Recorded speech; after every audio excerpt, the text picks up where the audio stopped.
everyone, welcome to We Are Fear. It's a new episode after a long time, but we are back officially. And for those who do not know us, is We Are Fear. We are figuring it out.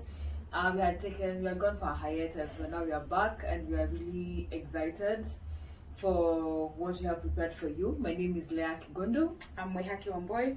And welcome. Yes, so where have we been? Oh, if we start there, we need to recount every place we've been going to for the first half of the year. But it just took like a necessary break. It's something we advocate for, even in our socials, where you need to take like a break once in a while just to rediscover and reconnect with yourself. So I think it was a necessary break. Yeah, and I think I respect content creators who create on a go. Like it can be a bit not draining per se, but it can take a lot of you. So like you need to have like your cup filled consistently, which be able to give out, and you have had like very rough start of the year. So I think with that roughness and everything else, we really needed to make sure that we go first, replenish ourselves before we come back and share amazing content. But we are good, as you can see. I think everything has been okay. What has been your highlight so far? I think just a lot of family time. That's my highlight for, I guess, for the first half of the year. I spent a lot of time with people in the family that I had not spent time with.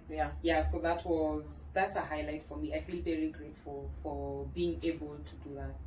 I think also for me, I think I've had time to see people from a different view, family people from a different aspect, and just how community and support can be very integral in both good and bad times, because I feel like we have seen each other in good times and we've seen each other in very rough times. And I think because of that, I feel like right now you feel like you have a good support system. Like something happens, you know, there are people who will come through or people who will. So I think just that has also been a highlight for me. And can we just talk about the fact that we now have a family group?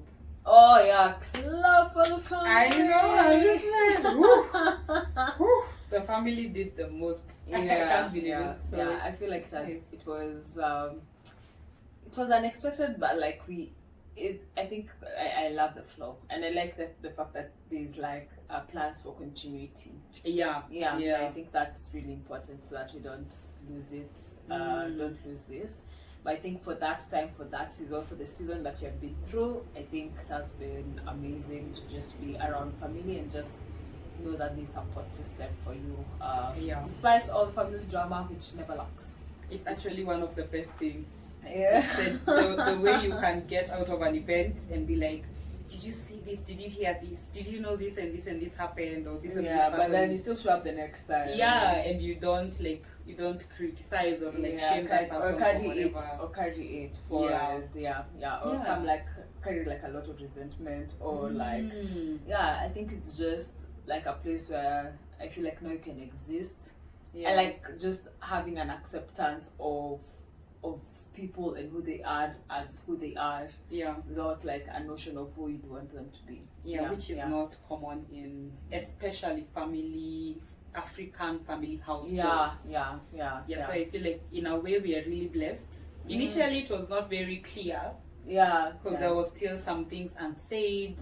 But then if you interact more with these like elder people, like the aunts and shoshos, and then you realize they also don't carry stuff. They're just like something happens and they move on. It's a good way to move through life. That was great. What was one of the things that you like? That it's a pinch.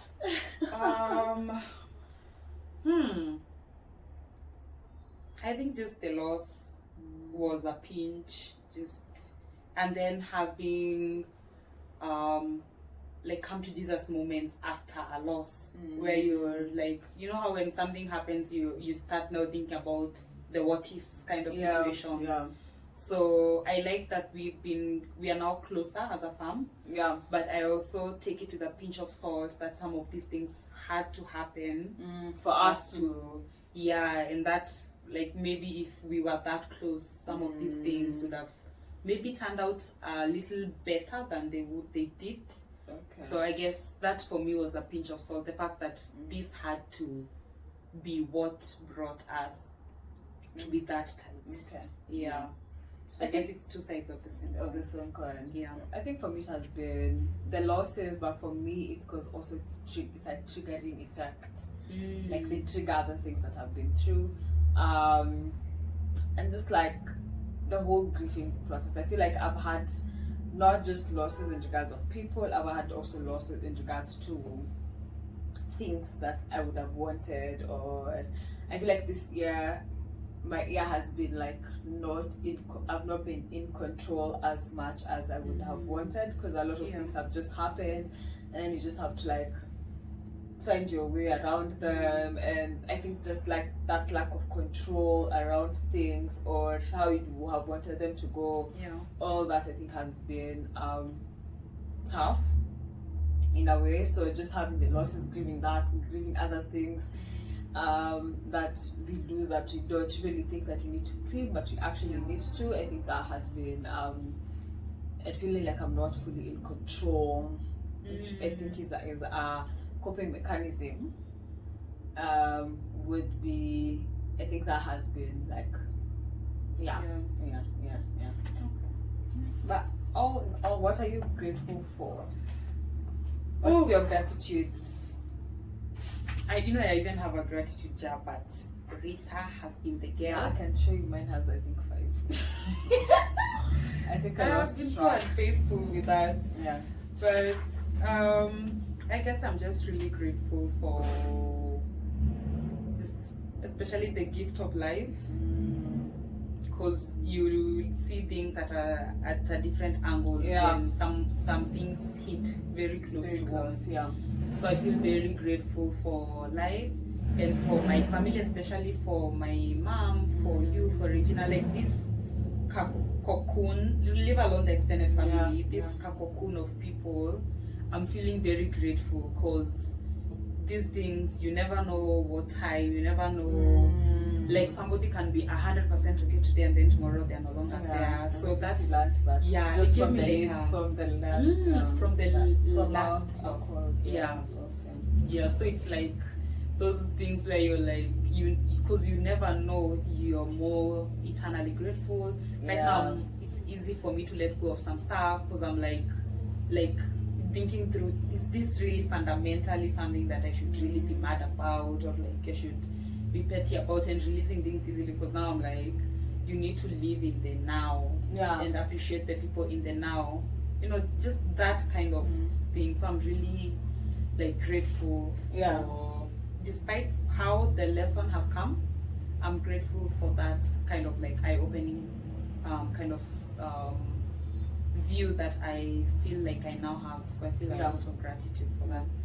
I think for me, I'm grateful for an identification of an anchor, and knowing like if things get shaky, that I have a place to go to.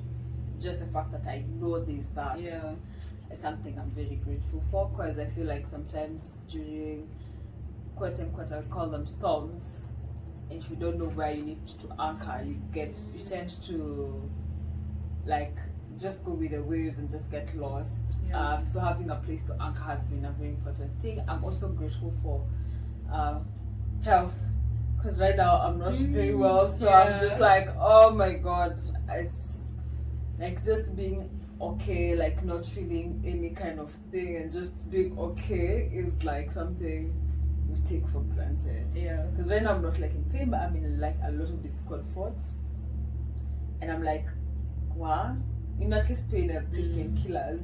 This discomfort, I'm not even sure how to handle it. But I think I'm grateful for that. I'm just also grateful for life, because after I think my uncle passed, and I was like, that hit home hard, because it was so sudden. Like it was one of those things you'd never, like it would not have crossed your mind at all. Like it was just like, that was a hard one, but we are grateful for life, and I think it just makes you appreciate life now as it is now, and just think other things now, like okay, they're important, but also still I need to still live my life now and enjoy it now. Yeah. Okay. So that is a small catch up. But today we have an interesting episode that I'm really, really excited to talk about, and it's because I feel like the first time I watched whatever we want to talk about. For me, it was like something good, something very interesting, but it's so emotional, and then also it takes like a lot of your mental, just like to culminate all that in your mind. But I think it was one for the books. So I don't know if people can guess what you're talking about, but I think I can just say it. So we are going to do a review of Queen Charlotte, for the, what do you call this, Bridgeton's, Bridgeton story. Yeah, by Shonda Rhimes. Yeah, correct. Yeah. So, and the reason why we decided to do this one being that June is male mental month, men health month. May was mental health month. Yeah. And this, I think, hits at the core of that. It hits at the core of mental health. It hits at the core of Men Health Month. It hits at the core of love and relationships. And it hits at the core of societal beliefs, and responsibilities and norms. And so I think it's really, if you sit down, apart from it being an entertainment piece, I think you have a lot to learn from it. Yeah. What is your review, or what did you think about it when you watched it for the first time? Queen Charlotte. Yeah. First of all, I did not expect I did not expect the roller coaster of emotions that it would elicit. Yeah. You know, like I was looking for, you know how we usually approach Bridgeton it's really entertaining. Yeah. You know, that version of love that was quote unquote Kitambo kind of version. Yeah, and it has like happy endings. Happy, of course. Yeah. That's the only reason I would watch it. If it was ending tragically, I'm not gonna want to put myself through that. Yeah. Life is enough. So I did not expect the emotional investment, first of all, that I had to put into it, and also to some of the things were difficult to watch. They were very disturbing to watch. But overall, I think it was a very good piece. I think it was well written, well acted. I feel like those actors really, like, you right now it's hard to separate the actor from the actual person, you know. Like when you see, I don't know, is her name in the something, I don't even know. I know the guy's name is called Corey, but I can't, when I look at them I see Queen Charlotte and King George. Like, even I was talking to a friend of mine and kind of Wambia that the King of England, and I was like, George, and then she's like, do you mean Charles?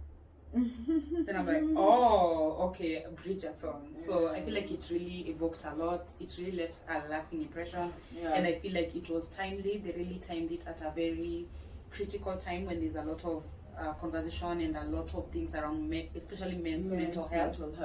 And then also showing how you can support, or showing how you think you should support the person. So yeah, I liked it. I think it was timely. I think for me, I think what I liked about it, I know we like love stories that have a happy ending, but this one showed us past the happy ending. Like, it showed us, you know how people say like, they should show us what happens in marriage and blah blah blah, the happy and after the happy ever after and stuff like that. So I feel like it showed us the happy, but also the after, because like especially the happy endings usually either marriage or something of the sort. So we started with the marriage. We started with the wedding. There was no romantic story before that.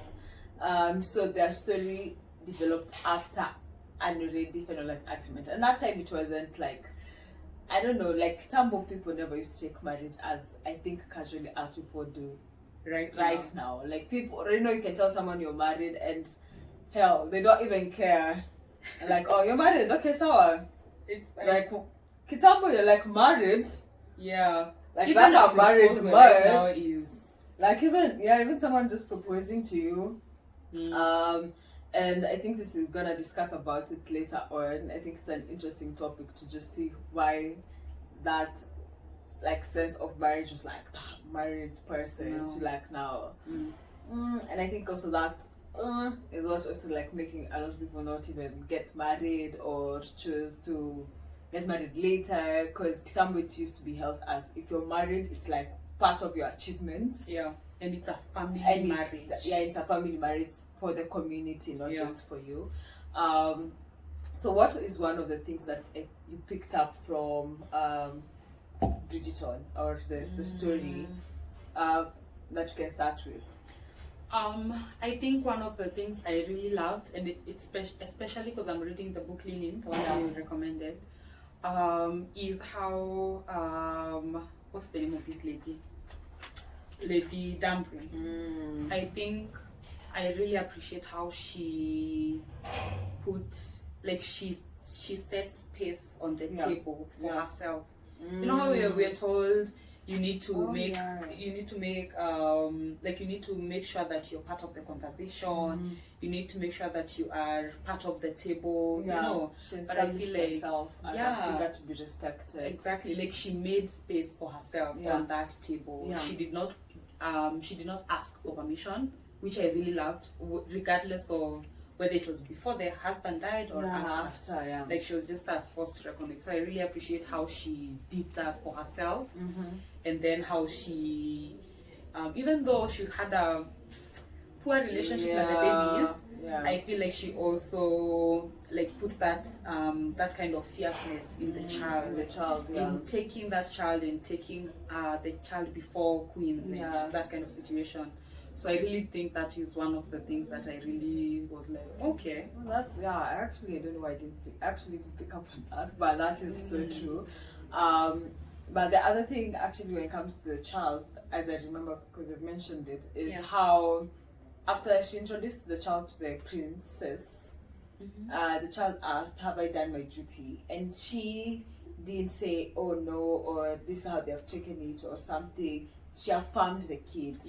And the kid ended up like saying who he actually is. So like it gave them the identity of who the child is at that moment, despite the princess being very what do you call it? Wishy-washy about it, like, "Oh, I met your son, oh, it's a lovely boy," than like Lord Danbury. But the mother affirmed that and affirmed his identity, who he is. I think that's something amazing. I think for me it was just the roles, that how the society had imposed roles in these people, that in like the king was not like, the king had like this massive thing he had to carry on his chest, and that even his sneeze would affect a whole great nation. And I think we can see how that impacted. And what I liked about George is that he was so pumped up in his own identity. Like he knew he was the king, but he also knew he was George. And he separated that so clearly, even when he introduced himself to Charlotte. Like he introduced himself as George, not as King of England, not as this is my duties, and not. And I think that's what convinced her to agree to marry him. Because she felt maybe the authenticity in his introduction. It was not like, "I'm the ruler of this and this and this and this," because Charlotte was looking for, is he human? Can I relate? You know? I agree. I love that, because I'm also, when I think about how he, even the way he said it, "I'm George." I'm like, George. When she said Majesty George, I was like, oof, this guy is hot. This guy is hot. Not because of his looks, but just because like he's not bringing all his authority. Like that's not the time. Like if you didn't know before, like right now, because you have watched it, if you have not watched it, sorry, this is spoiler alert. Spoiler alert.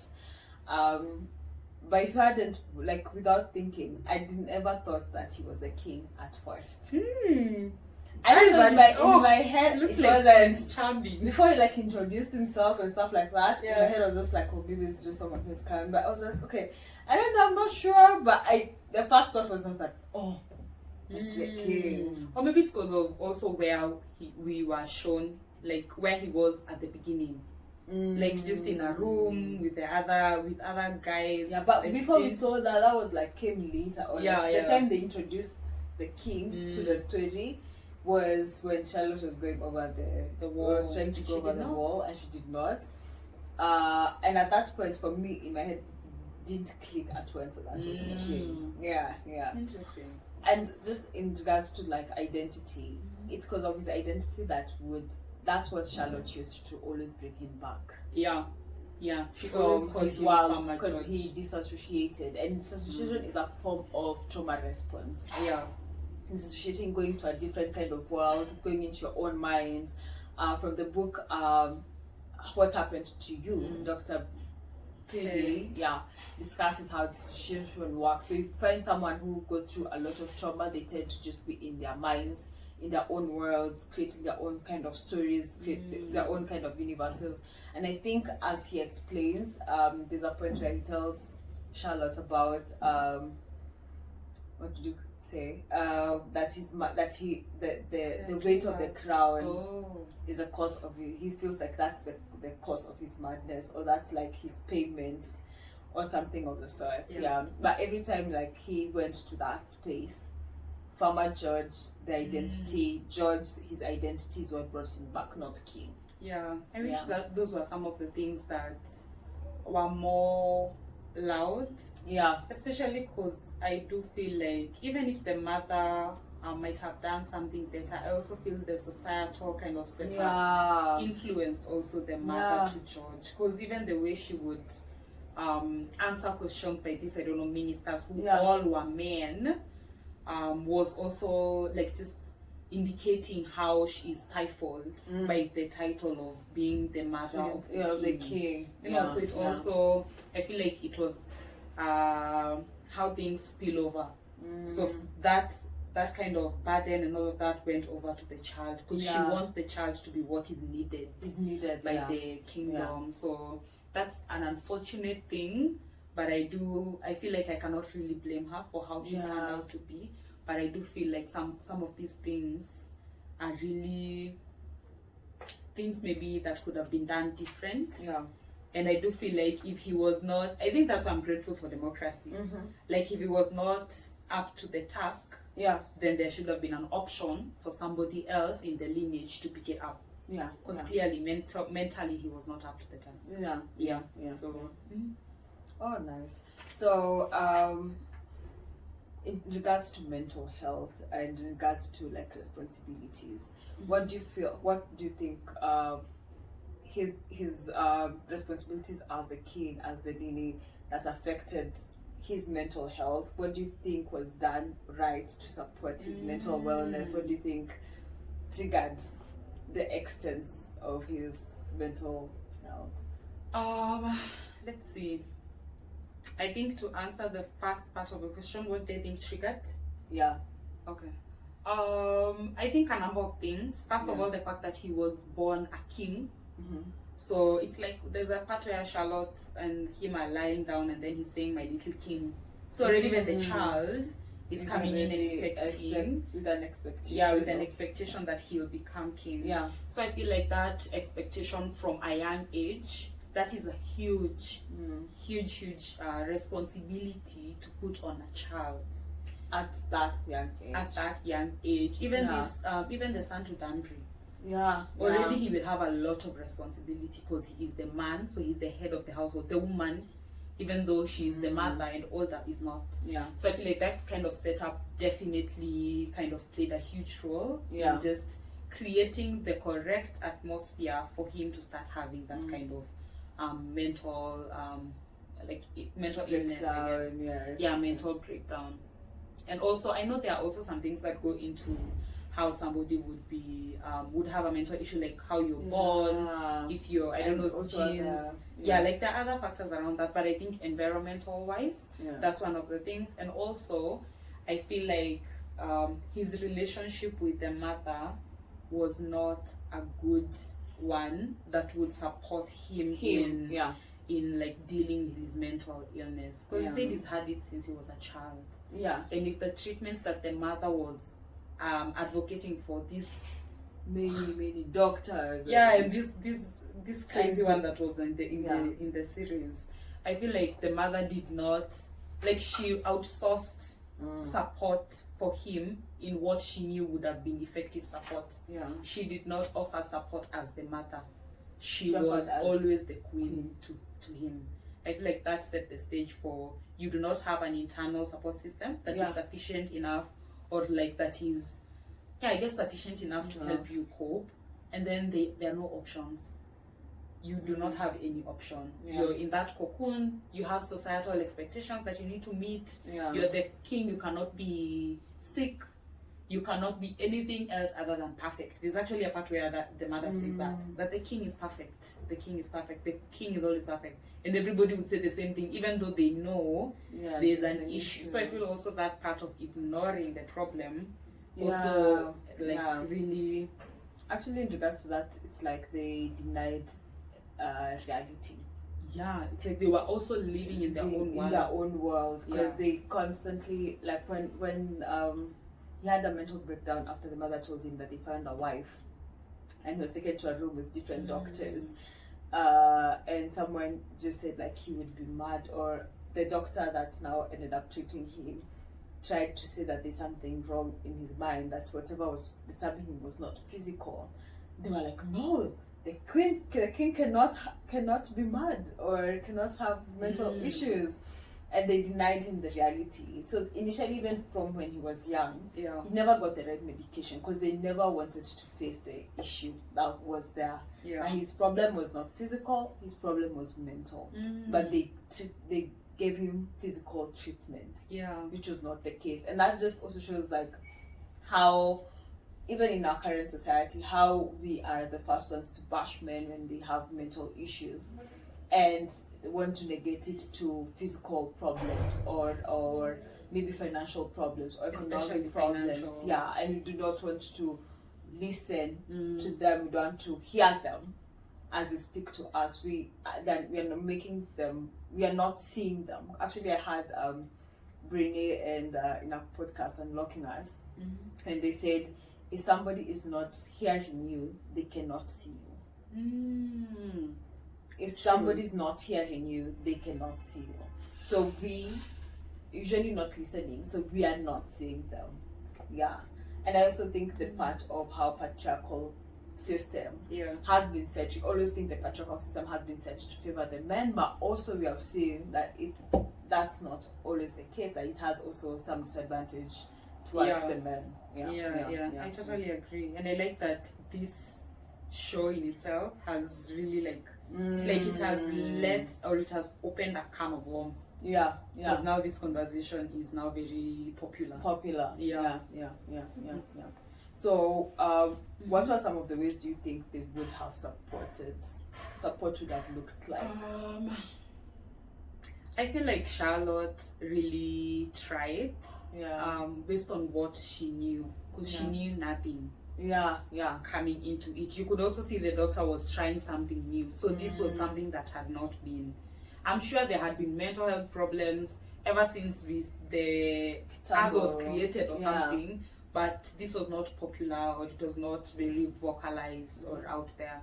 So with the resources she had, I do feel like she really tried. And the fact that she affirmed this man, she said, I love you first.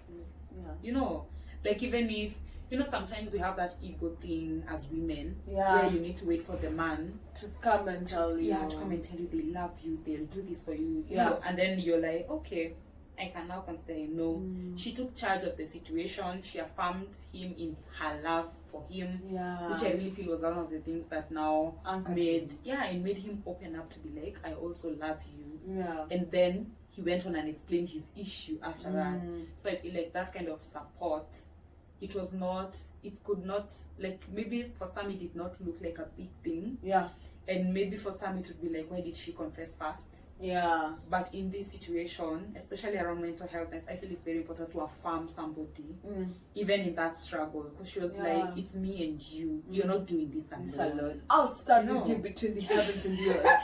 Do you love me? Do you love me? Yeah, that was so good, so enriching. So I feel like that affirming she did really well. Every time she was like, it's me and you. Before the ball, yeah, it's me even and you. You know, and even the king after the ball was like, oh, we have done like the greatest thing that has, like, they could not have imagined for years that it should have happened. And then then Charlotte told him that you can do this, and then he was like, no, with you by my side, you can do this. And I think it's because Charlotte, now thinking about just what I've said, Charlotte had him, and so he felt seen. Yeah, absolutely. He felt seen, but at first he never thought he would be seen. Yeah, he never thought Charlotte would look at him in that way. And I think also maybe just to interject, there's a part when Charlotte gets to know about the king's condition. Yeah, at the beginning. At the beginning, like, it was scary for her. Yeah, she behaved like any normal human being would. Yeah, I really do not judge her for how she reacted, what she said. I feel like even me in my situation, I would have been like, what the, because that's like they didn't tell you, because this was something planned. It's not like you made the choice, or like how we caught each other and we get to know each other and stuff like that. So this was not like, oh, when we were dating, this was missed information. This was like already arranged. Within hours, they were getting married. Yeah, they did not set her up to succeed in that marriage. Actually, very true. Yeah, they did not. And that was not the expectation, that she should be a successful marriage. Because she's a king. Yeah. Girl, he was supposed to be 100% perfect. Yeah. So definitely nobody was expecting him to have these issues. Yeah. So, but as I was saying, I really liked how she affirmed. I feel like that was a positive. Yeah. For him. Yeah. I also really appreciate his butler. Yeah. Yeah. Like, I know he I think in his way, because they were not also allowed to be very vocal, very close to the royal family. Yeah. I feel like in his way, he was trying to protect the king. Also in the capacity of what he knew. So it's this situation where you do what's best for somebody. Yeah. Depending on what you know or what the resources you have. Yeah. So maybe one of the things I feel like they would have done is really try to learn more about how they could do it in a way that is actually serving church. Yeah. Rather than in a way they think should be the way it should be done. Or like just coming with your own recipe of how to solve it, because Charlotte tried that. Yeah, like she was like, as long as he's with me, he's fine. But the truth of the matter is, she could not fix him. Thinking that she had to accept that. Yeah, over a long period. We didn't see that, but at least we didn't see that like in action essentially. But we can see that like just with the two sides that we were being shown. Yeah, because right now when you look at Charlotte, the queen now. Like there's a sadness about her that just makes you realize she realized on her own that she couldn't fix him. It's like she accepted. Yeah. So there's just that thinking about it just makes me want to cry. Like there's a sadness about her now. It's just yeah. So Charlotte for me was a very big highlight, and that butler as well. I feel like they did what they could with the resources they had. Yeah, but I think also the butler just shows what support would look like, because he knew the issue. He never judged him.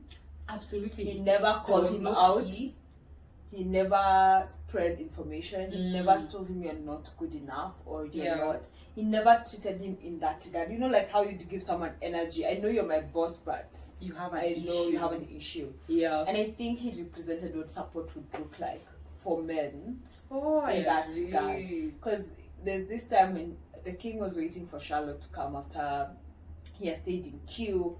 Then the butler was like, okay, you need to do something good for her.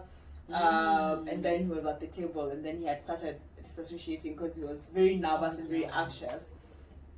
The butler didn't act up, or like he came and just placed his hand on his shoulder and he calmed down. So calming. And he calmed down, and he knew that he had this issue and he protected him against all, because he did not shame him, he did not put him out to the streets to burn, he did not, like, he stood with him in all those processes. Even when he found the doctor trying to treat him and shouting, he was like, no, stop doing that to him.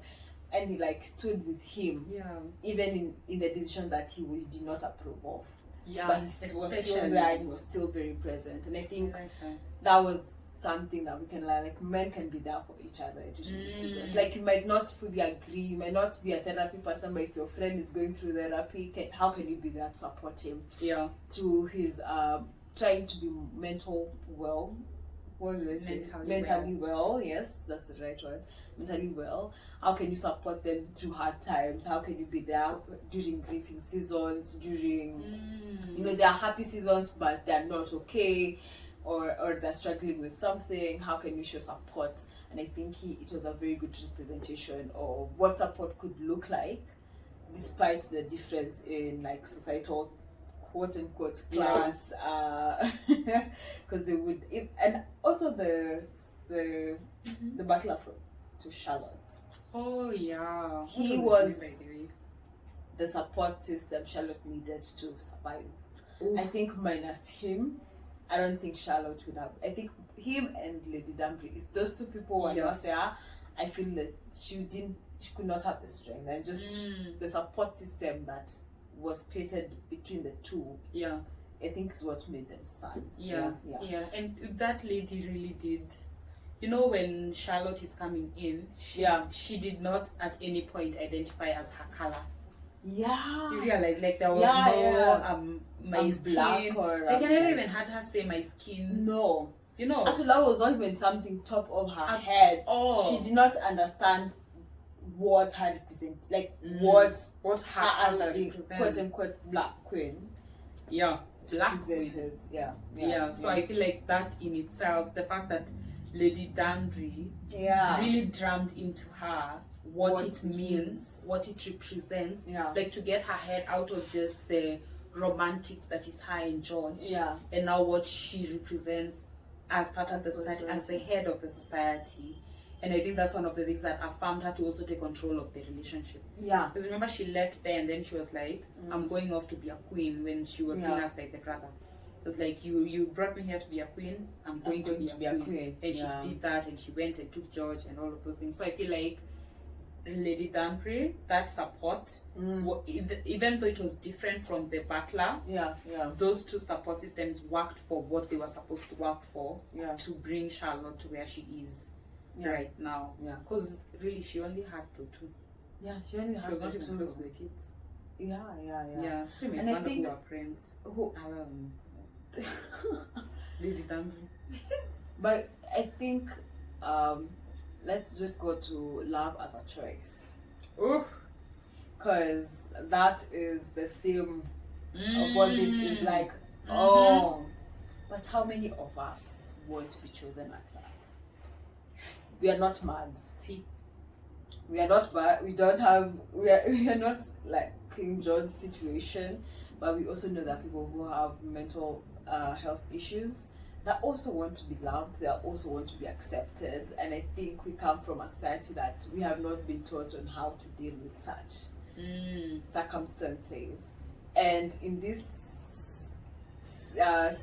season we are at, or in this period or in this time we are, where everything is toxic relationship, it becomes really difficult. When you see that, we become very judgmental.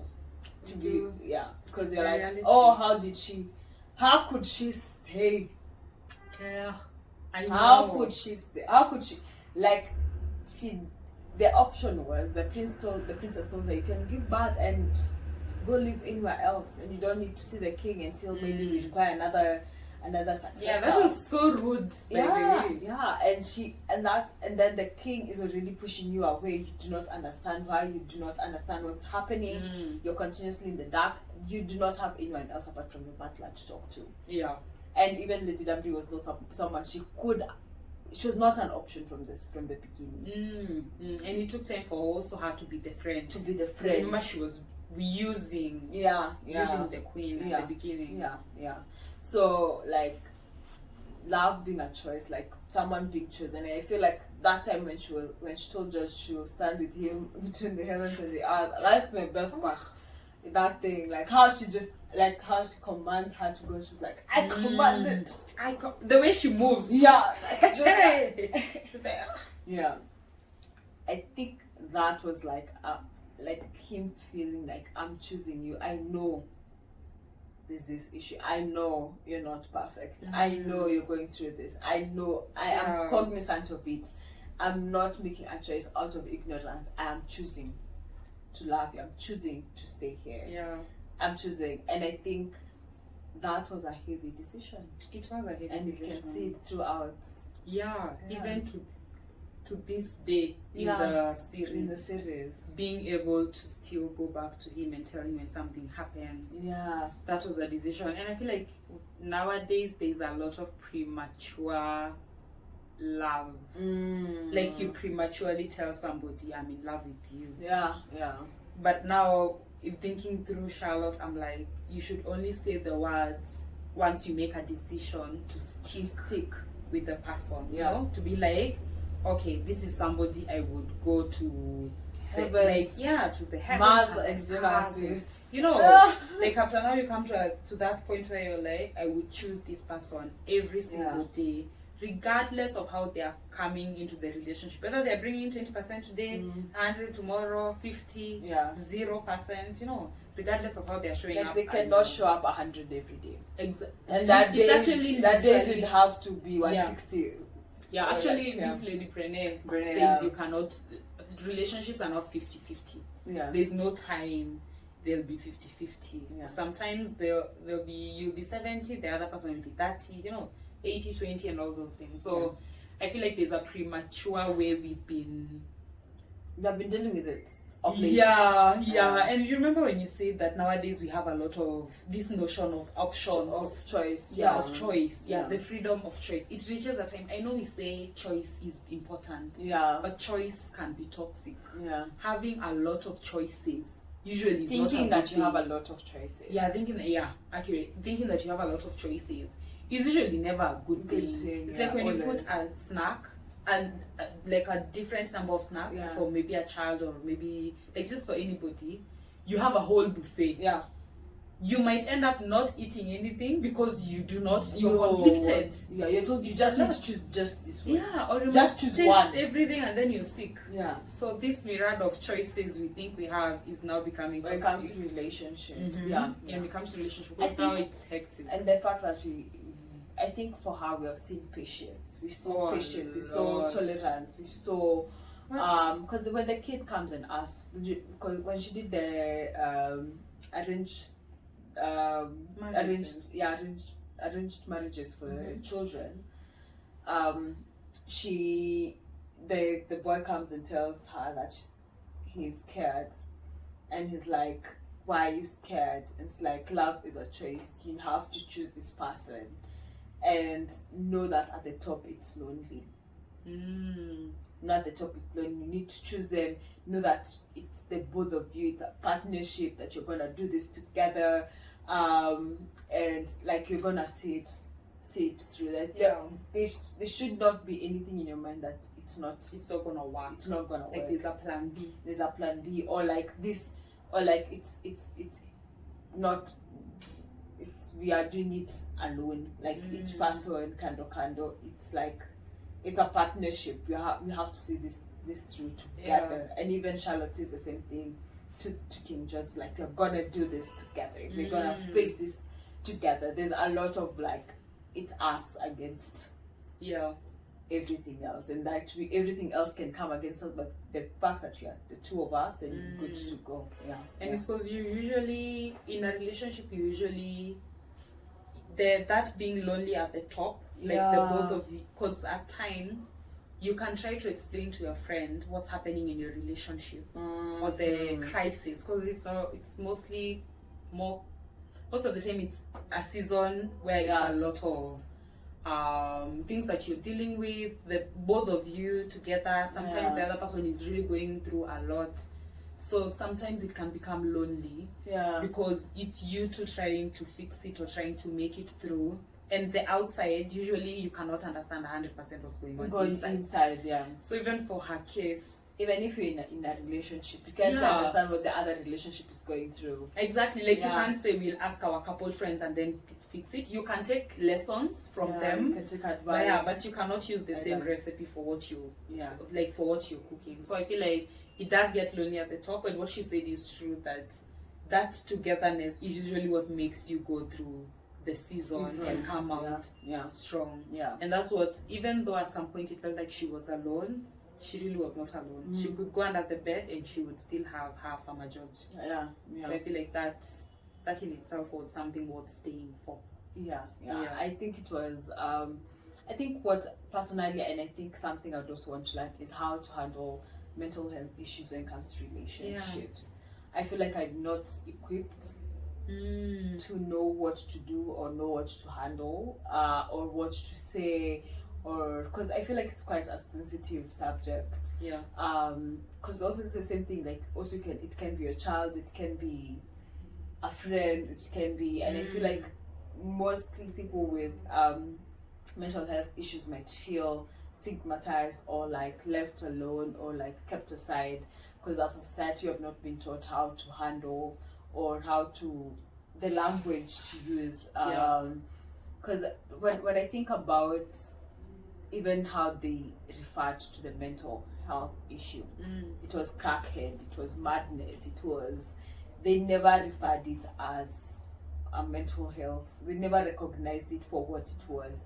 And from the book I've just read, The Atlas of the Heart, Brene tries to put language, help you give language to build meaningful connection. I think being in a relationship with someone who has a mental health illness, you need to have the right language, not so that they don't feel shamed or feel like not worth it. Like, how can you be present for them? How can you also take care of yourself? How can you feel looked up to be able to stand in for them or like support them in the best way possible? And I think something I feel like I don't have capacity to speak on, or I don't have capacity to, like, I feel like I'm not maybe well equipped. I know how to take care of my mental health. What in the instances that now I need to take care of someone. I feel like that's why, because some of these things just happen. I agree. And I feel like that's mostly one of the biggest reasons it's always nice to have you two together go for couples therapy. Or like have a mutual friend. You know, you can identify a friend who has sense and can talk to both of you in a way that they're not siding. There's always that person in a group. So also tapping into that, because you cannot be everything for your spouse. You cannot fix their mental health issue. You can only support them through their mental health issue. So tapping into that instead of putting the burden on yourself would actually even enable you to have your mental health to be okay, because this can affect you and it will definitely affect your mental health. Very true. That's how you take care of yourself. How you connect. Even Queen Charlotte was snappy. She was snappy anytime like when the situation with the children, she was like, you don't know what the sacrifices I have made. She had like some, like, you feel like it's either some form of resentment in a way. So she really tried, but at the end of the day she could not be everything. For the king. And I think there's a part where the butler tells her, like, everyone, like when she asked why would the daughters and the sons say that she was not her mother, yet she feels like she has always been there. And they felt like she was just the queen. She has always been the queen to them and not the mother to them. And it's because, and the butler told her, it's because everyone here is at the service of the king. So even for her, she didn't play her role as a mother. She felt like she now needed to step in and be at the service of the king to help the king. And so her role as the mother was like put aside, and so she was a queen to the children, queen to everyone else. And even that's why she didn't form friends, she didn't have strong friendships. She just had Lady Danbury and then the Bridgeton lady. What is her name? As a child I think she's called Veronica. I don't know. Yeah. Mama Daphne. Mama Daphne.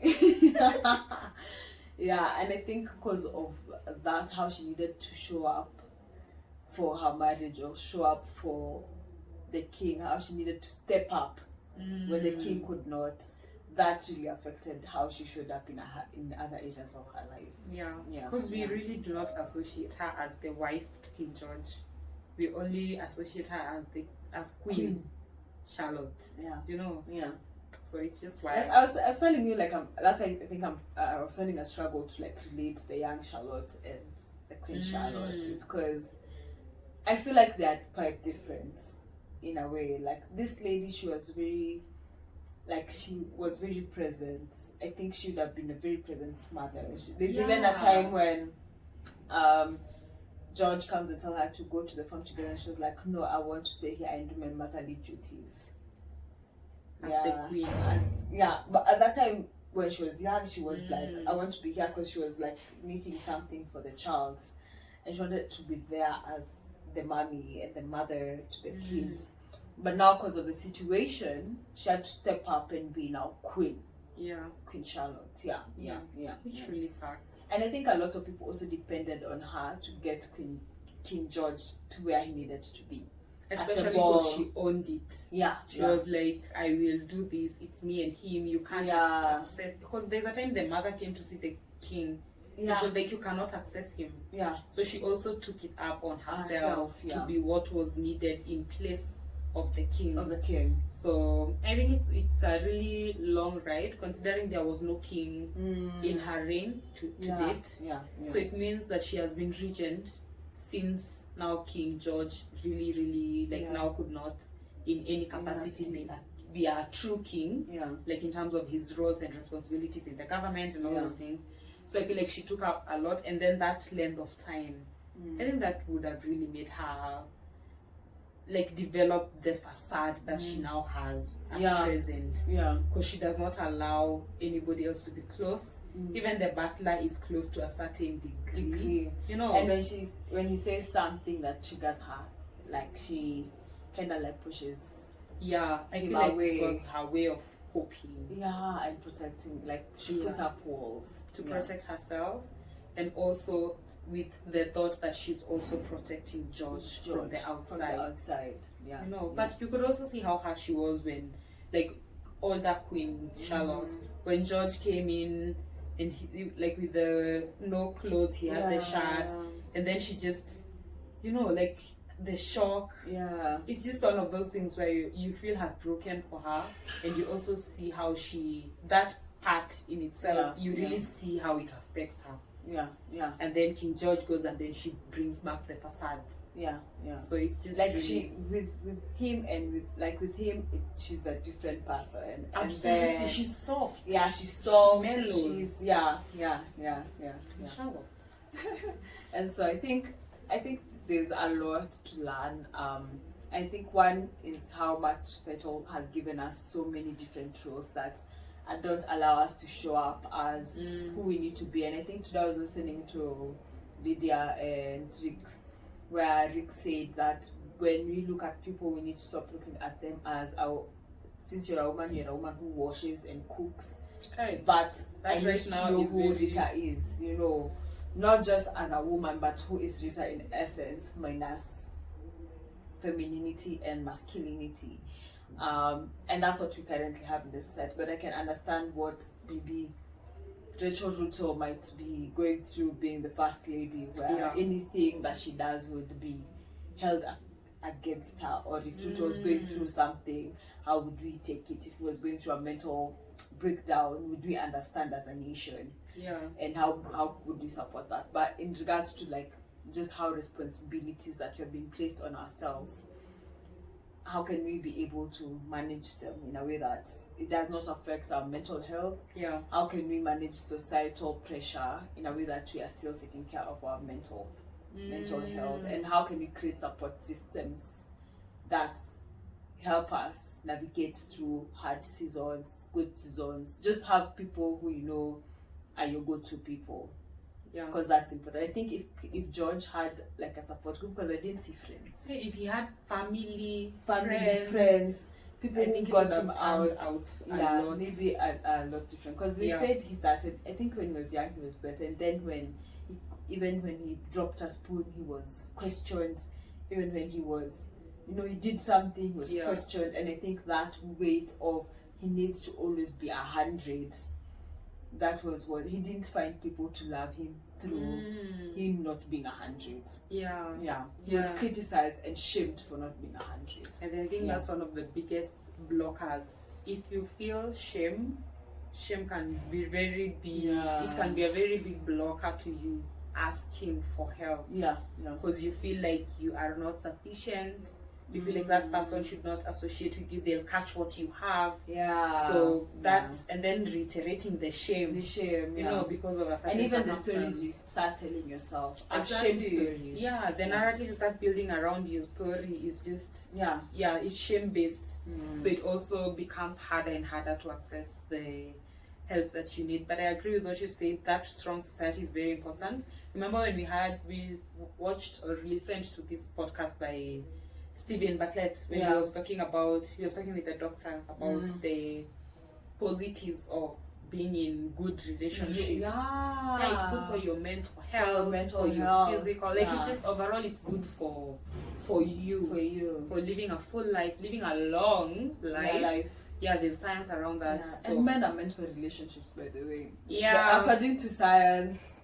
Not us. Like, according to the podcast, and we have listened to 2 podcasts. We have had researchers say that when men are in good, healthy relationships, they live 14 years more. Is it 14, I think? And then women, I think 7? 7, 14 years more, because of being in a healthy, loving relationship. So the fact that you think that men are very, gangster, you have a higher chance of extending your life. When you are in healthy relationships, it's healthy, safe, you can be yourself kind of relationships. It doesn't mean that it's easy. Like when someone says like you're supposed to be in a healthy relationship, does not mean it's an easy relationship, or like you should not expect any issues, or I actually don't like it when people say relationships should not be work. They should. I think you should put work. I think just as you like your work, you should work. I think someone said that, like when you want to look good, you put in money. You spend in hours. You like your job, you put in hours in it. What makes you think that relationship should not be the same? What makes you think that you just sit in relationship will just work? I feel like that's, if somebody is coming into a relationship like that, I feel like that's a red flag. But I think also just appreciating the sense of how the arranged marriages. I think just from seeing the Indian matchmaker and the guys saying, I think they being matched, they choose each other because now they don't know each other, but they have to see it work through. I don't know. Now I'm like, should I consider that? It's not a bad option. I think if I was given the option, that would be. I would be like, I trust you, Leah. I trust. Who else would I trust with that? Nobody else. I'll be like, why my mother says when ameanza kwenda kanisa anaweza niletea to just anybody from the church.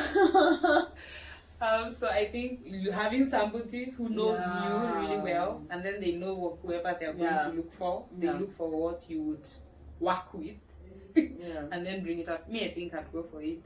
I just be like, tell me when and where, let me show up with my gown or whatever, and then let's do this.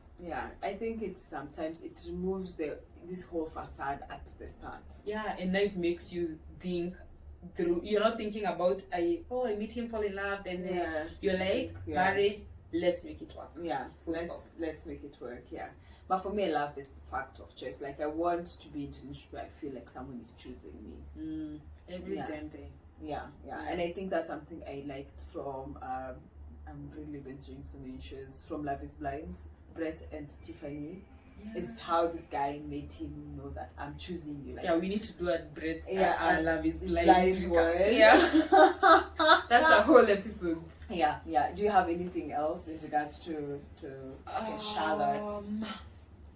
I don't think so. Let me see if I have anything on my notes.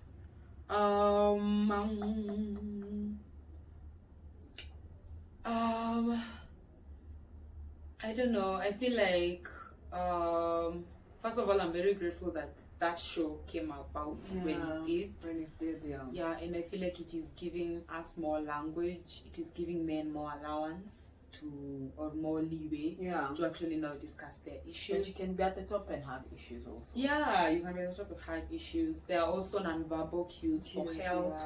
So I feel like my key takeaway was the way you say it. When you hear somebody, you see them. So these non-verbal cues that people share, or that people that you can pick up from somebody doesn't need to tell you, oh, I'm going through an issue, like it's really affecting me. There are non-verbal cues you can pick on, like what are some of the things your friends used to do that they're no longer doing? What are some of the things that being intentional in our friendships, that's how you get to know.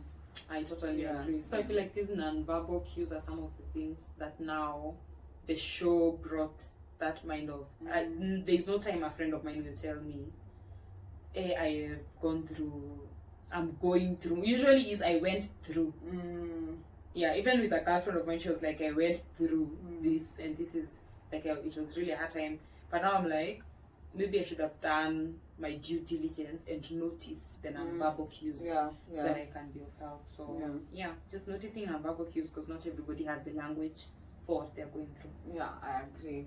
I think for me is like men need to know that they have the support, like they matter, like you matter, like you are important, your health matters, your peace matters, you being calm, being in healthy spaces matter, and despite what the society would pin men to be, there's something that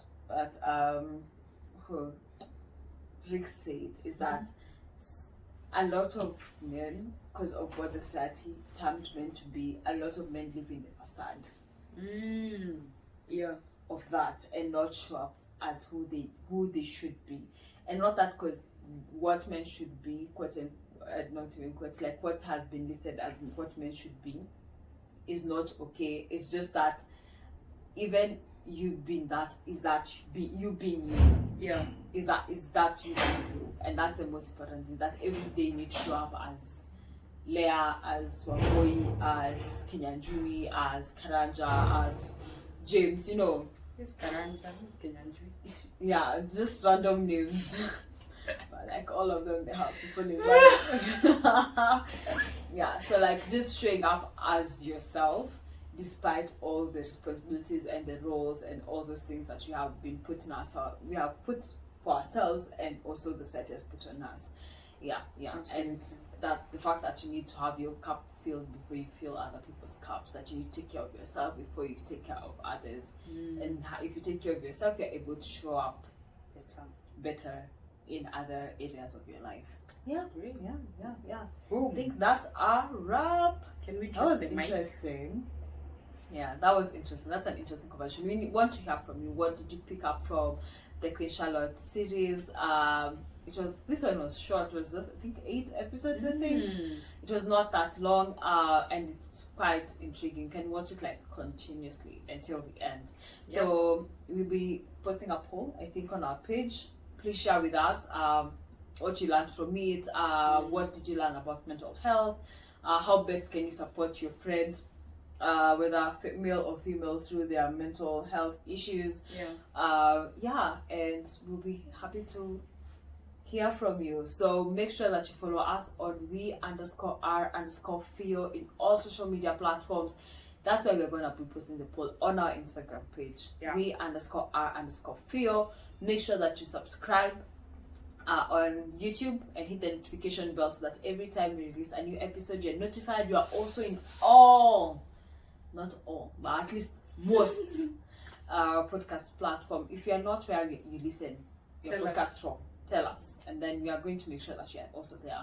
So yeah, so also make sure that you also follow us on Spotify, Google Podcast, Amazon, wherever, and hit the notification bell so that you also get notified every time we release an episode. Please engage us. We are back. We are here to share as much content as we can. Share with us what you think, some of the episodes you'd want us to cover, even some of the shows you'd want us to watch and review. Yeah. That should be interesting. When am I going to binge? No, Charlotte, I watched it in one night. Oh yeah, I also watched it in like a day. And I had to watch it for this one. Yeah, because I needed now to study it. In a way. Yeah. Cool. I think that's a wrap. That's a wrap. Thank you and see you next time. Bye-bye.